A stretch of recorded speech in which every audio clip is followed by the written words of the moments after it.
Meus amores, eu quero falar da relação de Jesus, do encontro dele com os fariseus. Pastora, quem foram os fariseus? Os fariseus foi um grupo muito grande, um grupo que quando Israel ficou no cativeiro, ficou cativo, eles entenderam que Israel estava naquela situação porque pecou contra o Senhor. E aí eles preparam, né, a lei, a Torá, escrevem, passam para o povo, mas o problema deles é que eles sabiam, mas eles exageravam no que passavam. Eles não passavam toda a verdade, entende, Eliane?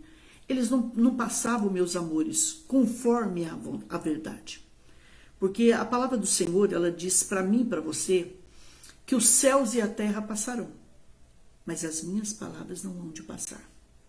E o Senhor ensina uma coisa muito importante para todos nós. Não adultere a palavra. Não fale o que eu não falei. Não escreva o que eu não mandei. Não aumente a palavra. Isso significa o quê, pastora? Não adulterar a palavra. Até mesmo nos dias de hoje, que tem um outro nome, eu até conheci um desses escribas, fica na sinagoga em Massada, tem um senhor lá que ele é um escriba. Então, presta bem atenção no que eu vou falar para vocês. A Torá, o que é a Torá, pastor? A Torá, para quem não sabe, são os livros de Gênesis, Êxodo, Levítico, Números e Deuteronômio. A palavra para eles, Dora, Djalma, ela é tão séria, ela é tão forte, que se eles pegarem uma cópia e tiver um pingo, que ele não é para estar ali, um pingo, o que eles fazem? Eles inutilizam, e eles pegam e eles enterram. E começa-se tudo de novo. Para um escriba, só para vocês entenderem, para ele copiar, ele não faz nada além disso hoje. O que ele faz? Ele copia. É uma cópia, tem que sair verdadeiramente igual. Então, com letras hebraicos. E ele tem que ser um contador, quer dizer, porque as letras, no hebraico, presta atenção, no hebraico, meus amores, o alfabeto, as letras são números. E os números são letras, entendeu? E aí, resultado, ele tem que saber isso e ele tem que copiar perfeitamente, sem pôr nem tirar um tio, uma vírgula, um pingo. Vocês estão entendendo? Então, esse é o trabalho do escriba. O escriba, na época de Jesus, ele era o quê, pastor?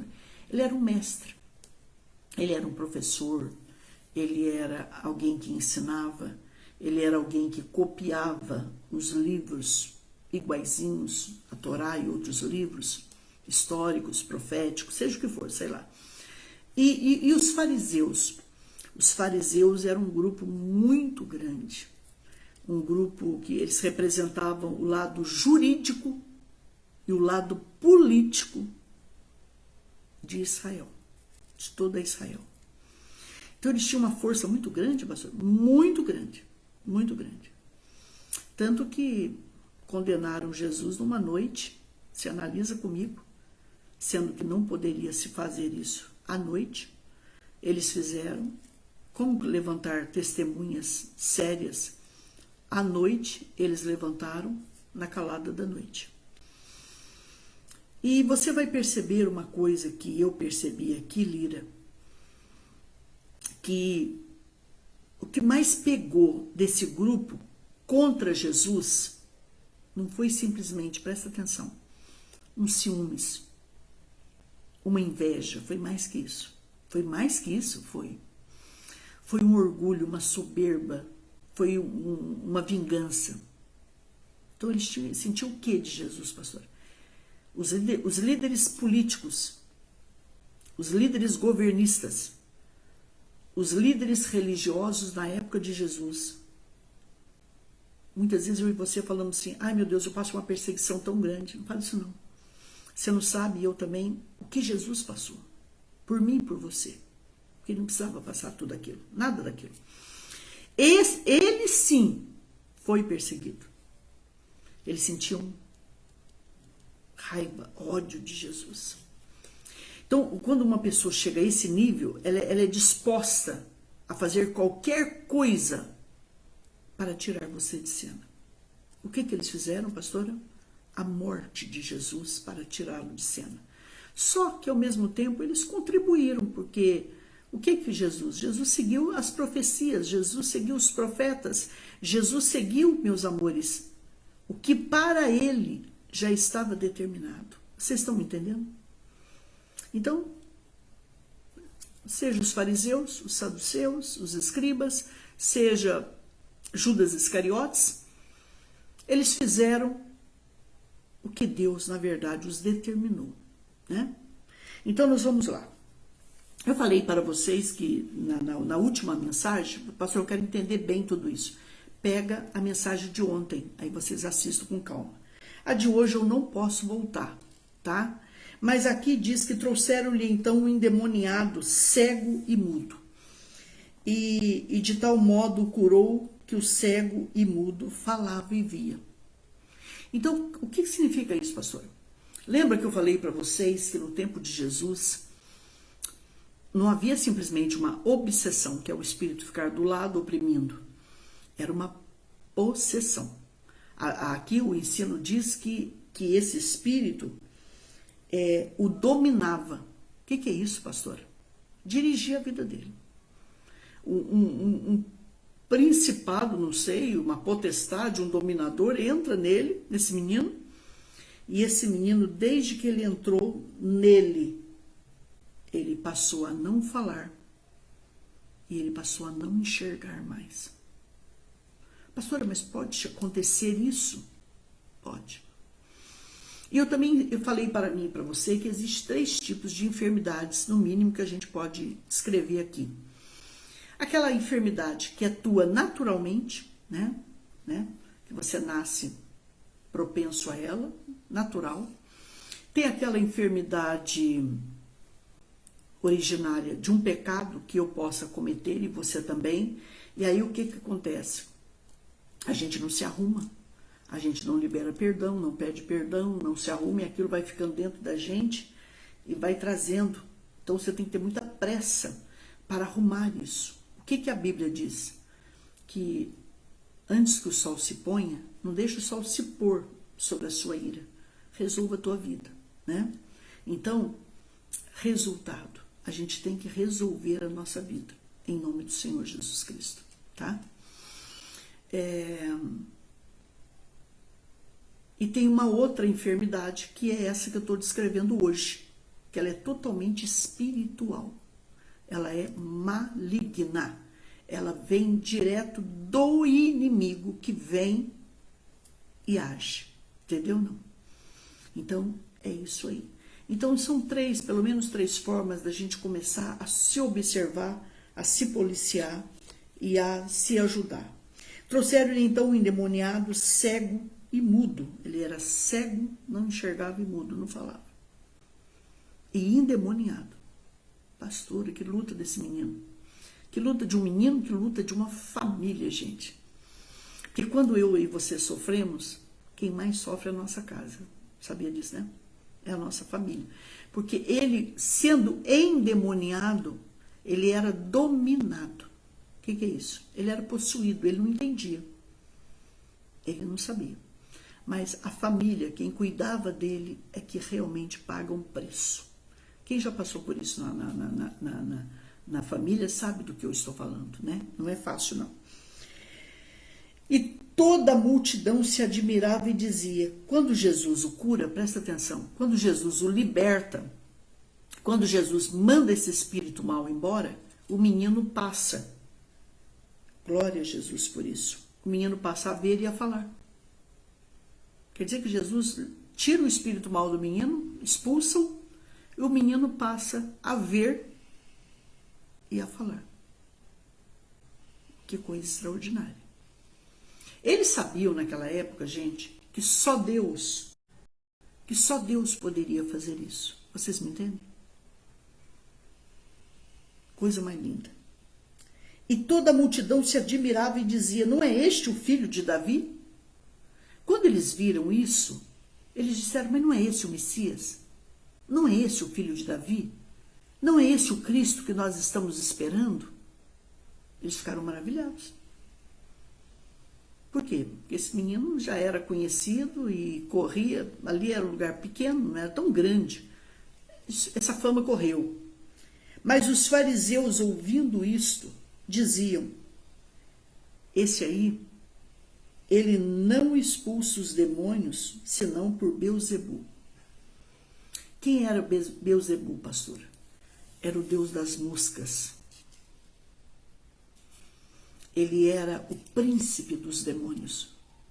Ele era o cabeça dos demônios. Vocês entendem? É como nós estamos dizendo hoje. Ele é o cabeça de todo o mal. Ele é o chefe. Então, não quero falar muito sobre isso, tá? E aí, resultado. Os fariseus, esses senhores que conheciam a palavra, eles disseram que Jesus libertou aquele menino porque ele era dominado, dirigido. Entenda? Vamos entender o sentido aqui. Ele era possuído por Beelzebu. Que dor, gente, ouvir um negócio desse. Saber de onde ele veio, saber a limpeza que ele tinha, não é, Má? A pureza que ele tinha, não é verdade, filha? Não é? A gente está conversando aqui. A limpeza que ele tinha, a pureza que ele tinha, a graça que ele tinha, a santidade que ele tinha. Não, quem te dirige é o cabeça do abismo, é o cabeça das trevas, é o cabeça de todo mal. Vocês vão entender uma coisa aqui agora que eu vou falar. Isso aqui é pecar contra o Espírito Santo. As pessoas me perguntam muito isso. Pastor, o que é pecar contra o Espírito Santo? Pecar contra o Espírito Santo é você reconhecer uma verdade, mas por ciúmes, por inveja, por ódio, por mágoa, por vingança, você dizer: isso não é de Deus. Na opinião da senhora, eles sabiam que ele era de Deus? Eles reconheceram esse milagre como de Deus? Sim. Sim. Sabe, filhos, a palavra do Senhor diz que quanto mais Deus der para mim e para você, mais Ele vai cobrar isso de mim e de você. Então nós temos que tomar muito cuidado com o conhecimento que nós temos. Por quê? Porque Ele próprio fala que no final, que se a gente pecar contra o Pai e o Filho, a gente tem perdão. Então o Senhor está dizendo que pecar contra o Espírito Santo é pecar conscientemente. Pecar contra o Espírito Santo é saber o que está falando. Forte, né? Ninguém peca contra o Espírito Santo se não conhece. Se não tem intimidade com ele, se já não tem aliança ou teve com ele. Vocês estão me entendendo onde eu quero chegar? Não existe isso. Jesus, porém, conhecendo os seus pensamentos, quando eles pensaram isso, que eles disseram assim: ele expulsa pelo poder de Beelzebu. Jesus, porém, conhecendo os seus pensamentos, disse-lhes: todo reino dividido contra si mesmo é devastado, e toda cidade ou casa dividida contra si mesmo não subsistirá. Como é que vocês estão dizendo que eu expulso pelo poder de Beelzebu, pelo poder do inferno? Mas então o inferno está dividido? Porque eu estou expulsando eles? Eu vou ensinar uma coisa para vocês. Um pouquinho só do que eu sei. Pessoas, não vamos entrar em detalhes, mas quando a pessoa pertence ao reino do inimigo, ela não expulsa ele. O que ela faz? Ela doutrina. É diferente.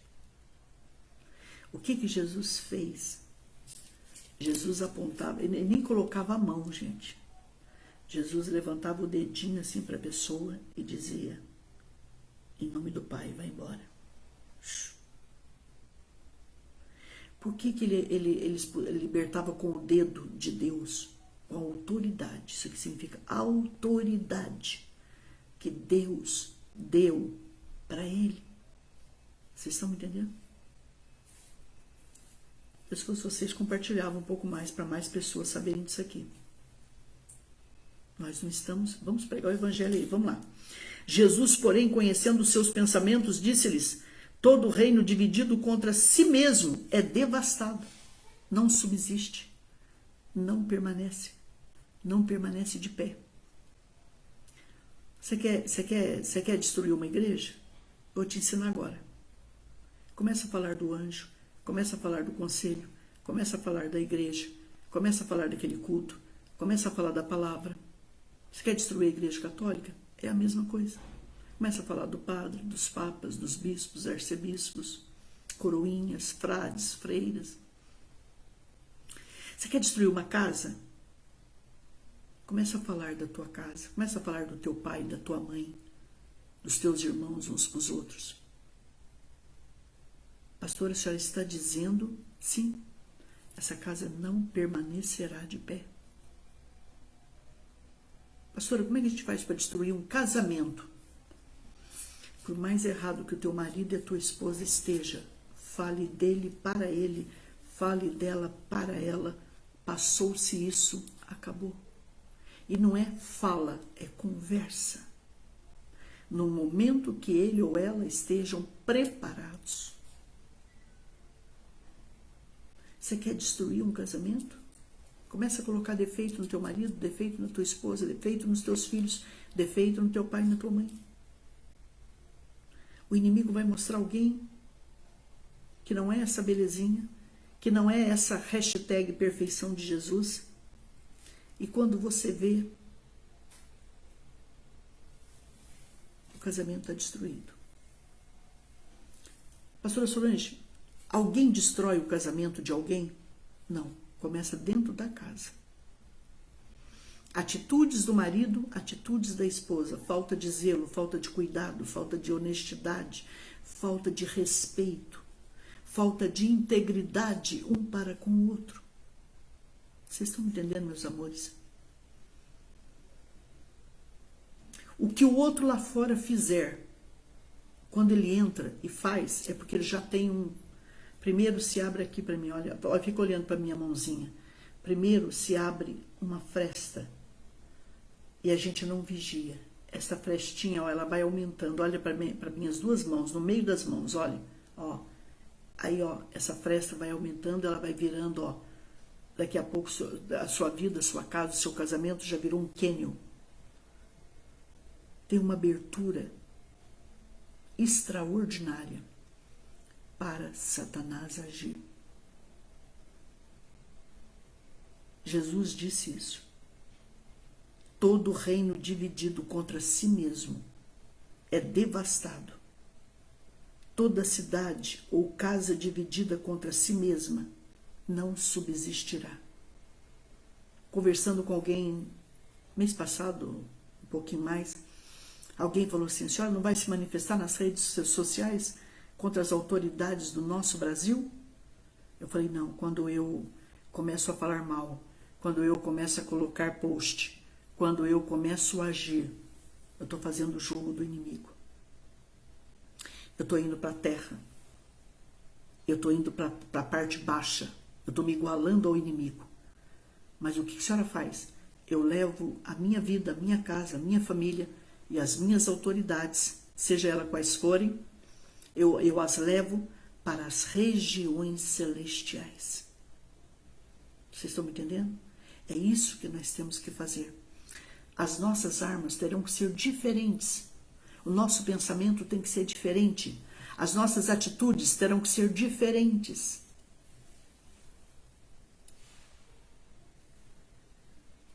Eu vou falar algo mais forte, que não é para machucar a mim e a você, é para a gente acordar, eu e você. Falar para mim. Eu tenho o presidente que eu mereço. Eu tenho as autoridades que eu mereço. Fala por quê, pastor? A hora que a igreja, em primeiro lugar, ela se unir, a igreja não é unida. A hora que a igreja se unir dentro da casa dela, no casamento dela, com a família dela, no ministério dela, com os líderes dela, com as suas ovelhas, com os colegas de ministério, a hora que a igreja se unir, vocês não têm noção da força que a igreja do Senhor Jesus Cristo tem. Mas não é igreja religiosa, não é religiosidade. Eu estou falando quando a gente se comporta não como religião, mas quando, não sei se vocês estão me entendendo, quando a gente se comporta como reino de Deus. Você põe governo, você tira governo, você profetiza, você cura, você liberta, você dobra o joelho e Deus te ouve. Por que, pastora Solange? Então foi isso que Jesus disse? Foi, meus amores. Todo reino dividido contra si mesmo é devastado. Todo reino dividido não ficará de pé. Defenda o que Deus pôs na tua mão. Cuida do teu casamento. Cuida da tua casa. Cuida da tua família. Cuida da tua igreja. Cuida da tua empresa. Entendeu ou não? E aí, vamos lá. Eu já falei sobre isso, né? Posso ir para frente. Todo reino dividido contra si mesmo é devastado, e toda cidade ou casa dividida contra si mesmo não subsistirá. Procure estudar ou se lembrar de todas as guerras que Israel enfrentou, de cada vez que ele foi cativo. Eles estavam longe do Senhor, eles colocaram um outro Deus na cara do Senhor, ou do lado dele. Isso não existe, gente. Assim como uma mulher não pode ter dois maridos, um marido não pode ter duas mulheres, a igreja não pode ter dois deuses. Escolha um e ande com ele. O que Josué disse? Israel, vocês estão em cima do muro. Toma uma atitude hoje. Ser livre. Agora, eu e a minha casa já nos decidimos. Eu e a minha casa, disse Josué, serviremos ao Senhor. Toda cidade ou casa dividida contra si mesmo não subsistirá. Porque Babilônia chegou? Porque estava dividida. Porque a Síria chegou? Porque estava dividida. Com a morte de Salomão, o que acontece? A divisão das tribos. Presta atenção nisso. Então, uma casa não pode ficar dividida. O que a Bíblia diz? Que a minha guerra, ela não pode ser contra vocês e nem vocês contra mim. A nossa guerra não pode ser contra a nossa família, o nosso casamento, a nossa igreja, o nosso ministério. A nossa guerra, ela tem que ser espiritual. Ela é nas regiões celestiais. Ela é contra principados, potestades e dominadores. Vocês estão me entendendo, meus amores?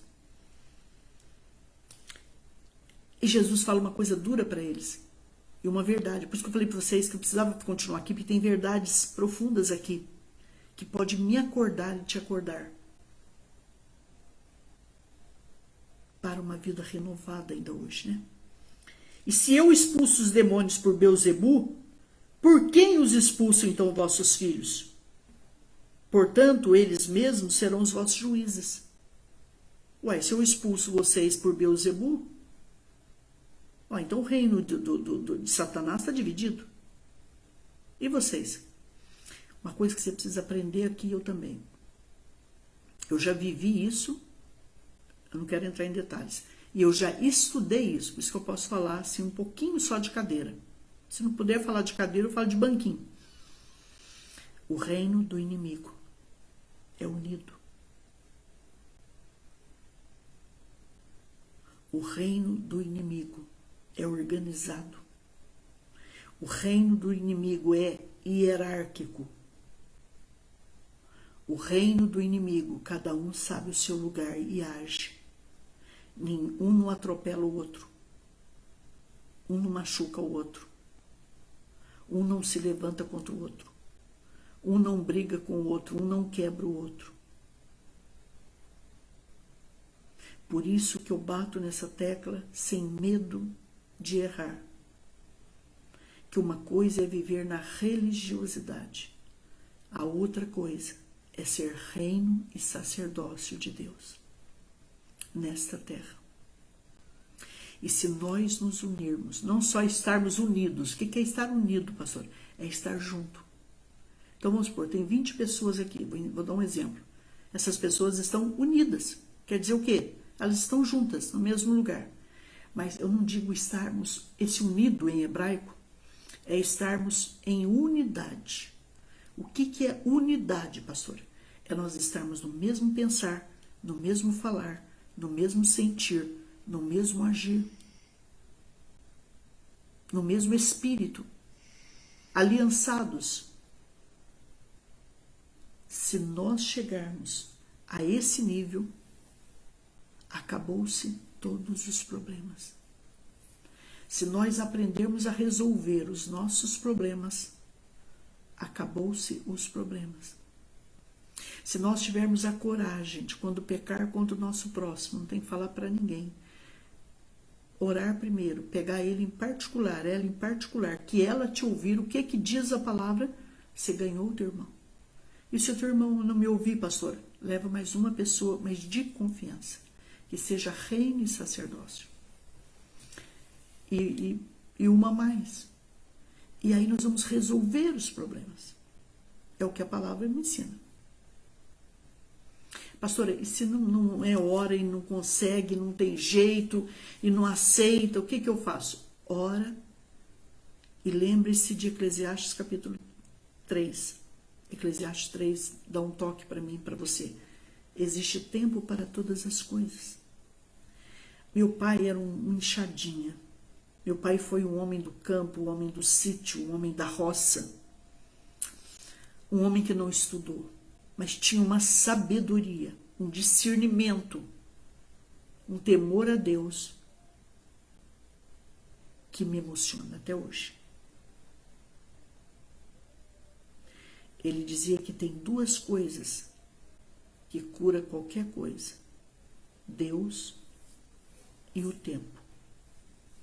Vocês estão me entendendo? Deus e o tempo. Guardem isso. Confia nesse Deus.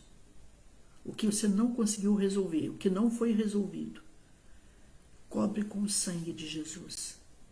Plante as flores que você mais ama.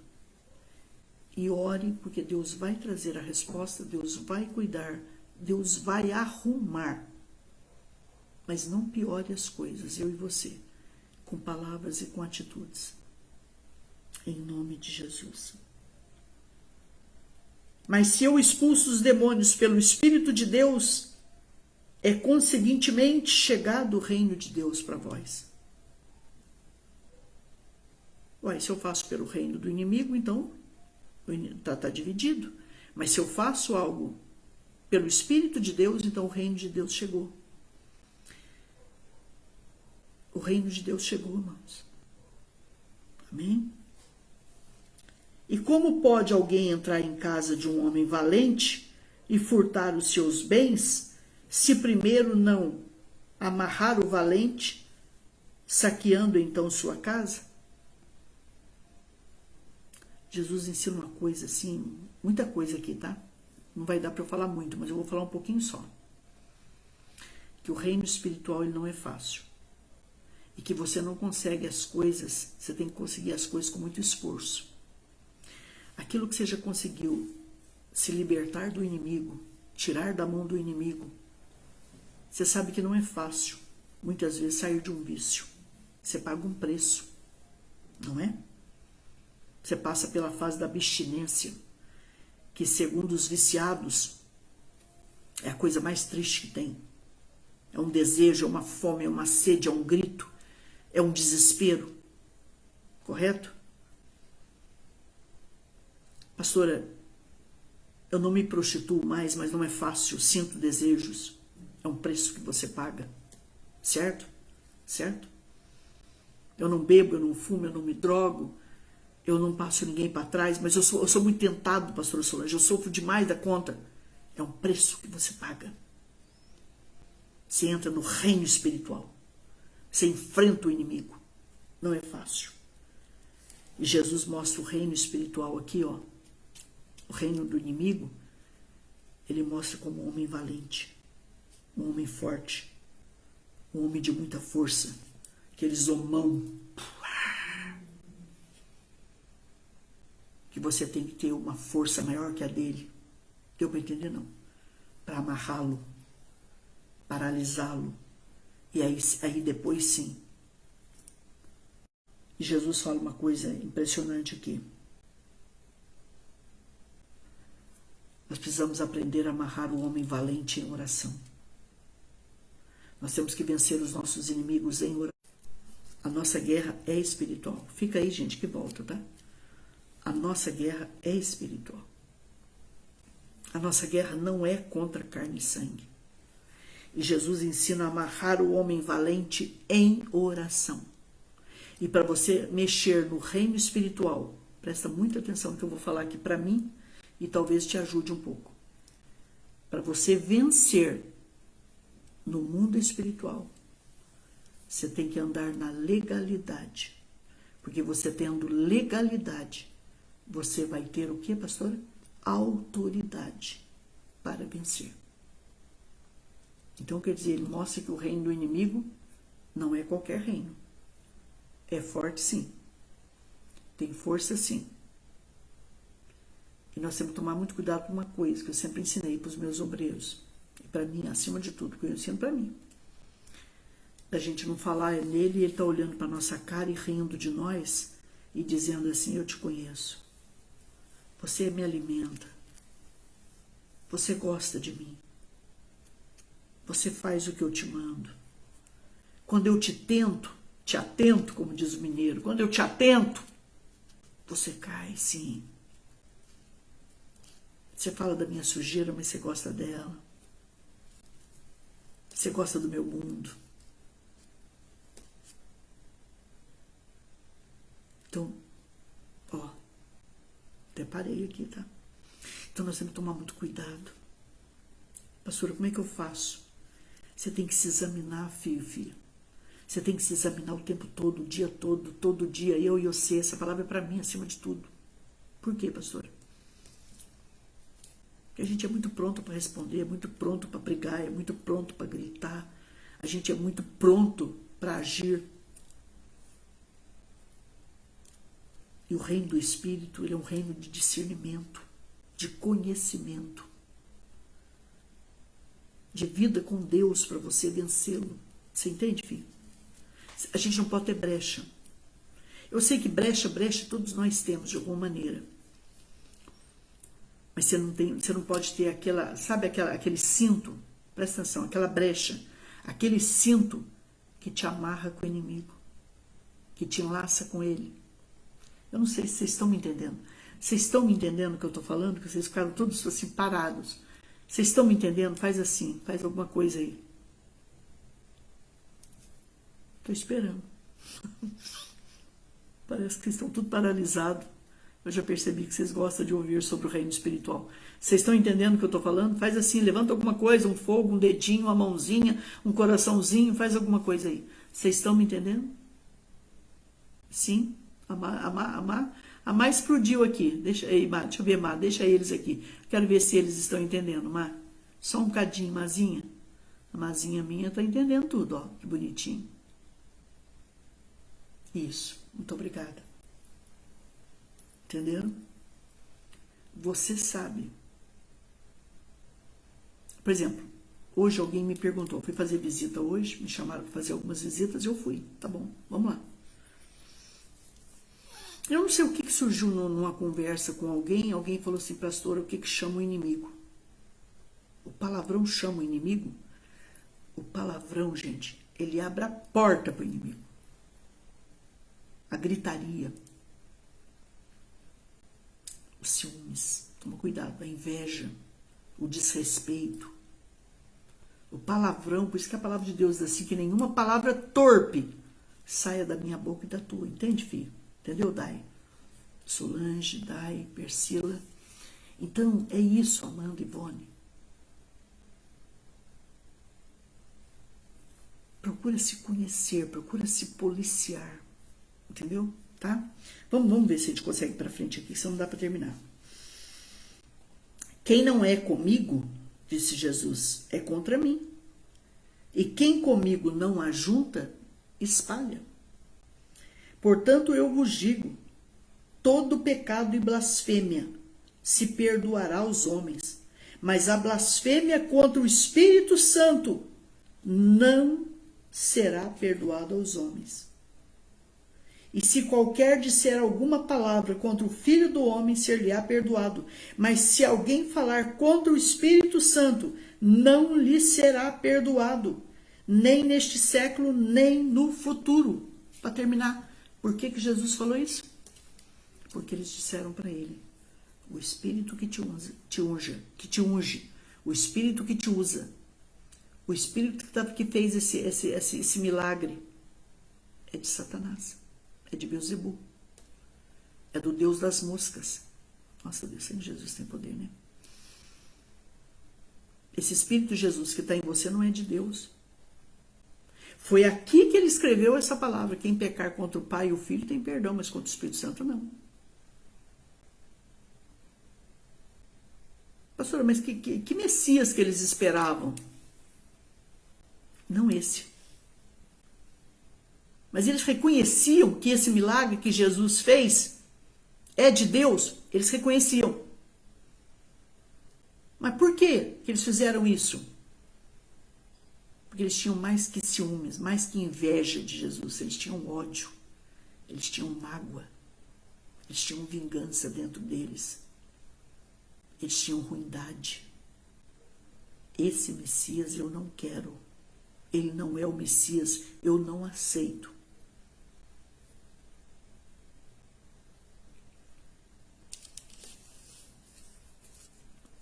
Jesus curava nos sábados. Alguém disse para mim, mas ele quebrou a lei. Não, ele não quebrou a lei. Pode estudar. A vida de um ser humano, a vida de um animal está acima da lei, gente. Por que eles ficaram contra Jesus desse jeito? Lá no tabernáculo, no templo, o sacerdote no sábado, eles sacrificavam um cordeiro de manhã e um cordeiro à tarde. Eles estavam trabalhando. E por que eles podiam fazer isso? Era para Deus. Davi, com o exército dele, estava com fome. Entra lá na mesa da preposição, né? E pega os pães e come, porque estavam com fome. Sem dinheiro, sem comida, no deserto. Fugindo de um rei. Fugindo de um exército, não é de um homem, não. Fugindo de um exército, fugindo de Israel. Na própria casa, na própria terra. O que ele fez? Ele entra lá e pega os pães. Ele pega os pães assim, ó. E dá um pedacinho para cada um. Aquele pão era tão sagrado, eu falei sobre isso ontem. Estude a palavra de ontem. Aquele alimento era tão sagrado, tão sagrado, tão sagrado, tão sagrado, que eles saíram alimentados, ungidos e protegidos. Porque aquele pão, ele simbolizava o pão vivo que desceria mais tarde, que é esse pão chamado Jesus. Ele não entrou ali, Davi não entrou ali para zombar, Davi não entrou ali para desrespeitar, ele entrou para matar a fome dele e daqueles homens, gente. Por que eles encrencaram com Jesus nessa estrada, pastor? Porque os coitadinhos dos discípulos de Jesus entraram no meio da plantação e pegaram espiga e começaram a debulhar e comer, estavam com fome. Mas por quê? É porque era sábado.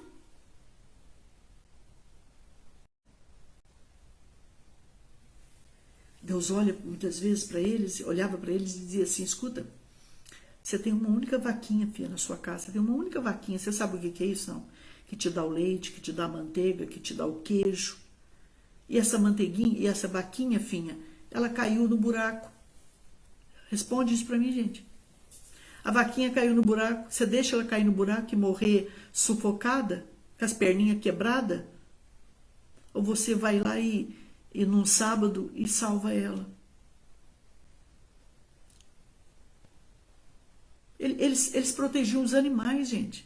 Só que o ser humano, eles diziam o seguinte: você não tem alternativa. É muita maldade. Vê se vocês entendem onde eu quero chegar. Eles tinham uma religiosidade, um fanatismo maldito, maligno, infernal. E Jesus veio e se levantou contra tudo isso. Vocês estão entendendo? Não é nada do que eu vivo hoje, do que você vive hoje. O que eles fizeram com Jesus e faziam com as pessoas. E aí Jesus fala para ele: eu sou maior que o sábado. O ser humano é muito importante, não é assim que se age. Então você acha que esses coitadinhos estão com fome? Eles vão quebrar o sábado porque eles abriram uma espiguinha de milho e comeram? Sendo que eu ensinei para vocês ontem, vocês já sabiam também, a maioria já sabe, que na plantação, que nas árvores, nos pomares, em tudo que é tipo de fruto e alimento, é deixado um pouquinho, para que passe ali aquele que está com fome, ele não roube, não faça coisa errada, ele pode comer. Então, pastora, numa plantação em Israel, eles não tiram tudo, não colhem tudo? Não, eles deixam um pouquinho na árvore, deixam um pouquinho. Eu me lembro que na cidade que eu vim, era um caso antigo que eu fiquei sabendo, que o menino entrou numa plantação, não sei se para pegar uma manga, um abacate, não sei o que foi para pegar o menino, e o menino foi morto com um tiro. Isso me machucou tanto. Por quê, pastora? Porque eu já conhecia essa palavra. Hoje nós fazemos coisas absurdas em nome de um direito, em nome de uma fé, em nome de coisas que eu não entendo, irmãos. E Jesus falou para eles, falou: olha, vocês estão falando que eu expulso em nome do Espírito de Beelzebul. Quem pecar contra o Pai e o Filho tem perdão, mas contra o Espírito Santo não. Então nós temos que tomar muito cuidado, eu e você, com a nossa dor. Você já pensou alguém fazendo as coisas pelo Espírito de Deus e eu e você dizendo que não foi, que não é? Nós podemos julgar as atitudes erradas dele e para ela, mas nunca o que a pessoa faz no reino. Isso é muito sério. Entenderam? Então que o Espírito de Deus me unge e te unja. Que o Espírito do Senhor me capacite e te capacite. Que o Espírito do Senhor me toque e te toque. Para cuidar mais de nós, da nossa própria vida. Hoje eu estava conversando com alguém e nessas visitas que eu faço, hoje eu faço muito pouca visita. Só quando Deus me manda, né? Que eu já... Mas quando eu percebo que é para eu ir, que Deus me manda ir, eu vou. Então eu fico percebendo. Eu quero saber se de Deus aqui se é para eu falar. Se não for, eu não falo. A senhora tem isso? Tem. Quando não é para eu falar alguma coisa, ele me segura. Deixa eu falar de um jeitinho que não vira ninguém, né? Ok. Uma pessoinha conversando comigo, ela disse assim, eu não aguento, meu sofrimento com os meus filhos é tão grande, às vezes. Aí eu vim para casa e falei, Senhor, ajuda ela sofre tanto com os filhos. Aí Deus falou assim, não é que ela sofre com os filhos, ela sofre com a própria vida dela. Que ela luta e não vê solução. Então fica aqui uma palavra para a minha vida e para a tua, Ruth, Maria Bernadette, Edila, Suzane, Dai. É que muitas vezes A gente põe no marido, põe no pai, põe na mãe, põe nos irmãos, põe no filho, na filha, até na família. Dizendo que o nosso sofrimento é por eles, quando na verdade o nosso sofrimento é por nós mesmos. Mas como a gente muitas vezes tem muita dificuldade de admitir a nossa dor, a nossa tristeza, a nossa falta, a nossa solidão, então a gente diz que o problema é o nosso próximo, é a nossa família, é mais fácil. Eu não tenho problema, meu problema é a minha família. Não. A família, cada um vai se resolvendo aos poucos. Tudo se resolve, tudo se levanta, tudo se cura, tudo se transforma. O grande problema é quando o problema é comigo mesma, é com você, você entende? Então, se eu puder dar uma última palavra hoje para eu e você, para todos nós aqui, se cuida. Você é muito importante para Deus. Você é maior que o dinheiro que você tem, você é maior do que a casa que você tem, o carro que você tem, o salário que você tem, os bens que você tem, o cargo que você tem, as posses que você tem, o ministério que você tem. Você é maior que tudo isso. Se cuida, eu e você, tá bom? Em nome de Jesus.